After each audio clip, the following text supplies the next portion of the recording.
where we started. This was the first place we went to on the first day. Do you remember? Yeah. Seems like it was a week ago, right? Yeah. So this is where we started. This is the other Caesarea Philippi. You remember this was the territory, was the Galilee of the Gentiles. Jesus reaches this area. Also remember that Paul, when he goes all the way to Damascus, this is where he takes the route coming up to Damascus over here, and this is where the Holy Spirits fall upon him. But eventually, many times we ask, what did Jesus have to do in this area? I mean, there was no Jews over here. It was all pagan worship, and you're going to see pagan worship of the worst kind. Up on the top, where you see that there's a kind of a cave, this is the cave of the god Pan. Pan, who was a half a goat, half human. You remember him from the Greek mythology? He was married to Echo. You remember? Yeah, he was married to Echo, and eventually they did follow. We found niches in here where we had all of these idols that were inside. You remember I told you when we're referring to this as gates of Hades.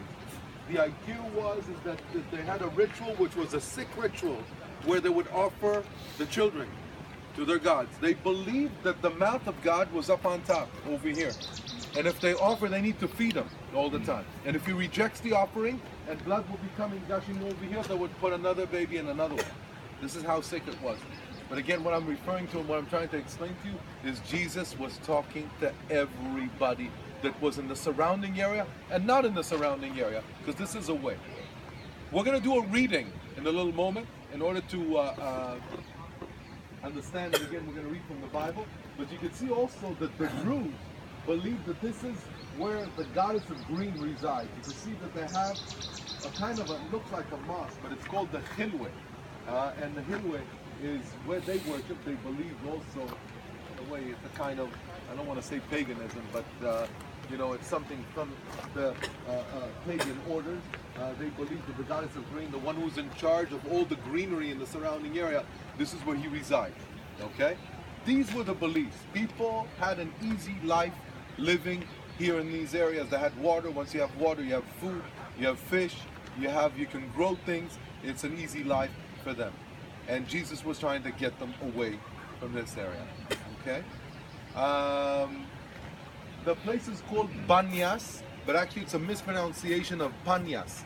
Pan, the Arabs, cannot pronounce P. They call it, they say, I live in Palestine. They never say Palestine.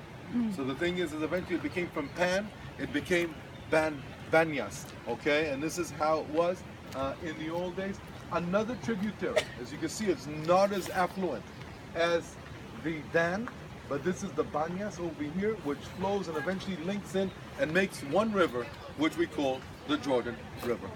Okay? Who's going to do the reading?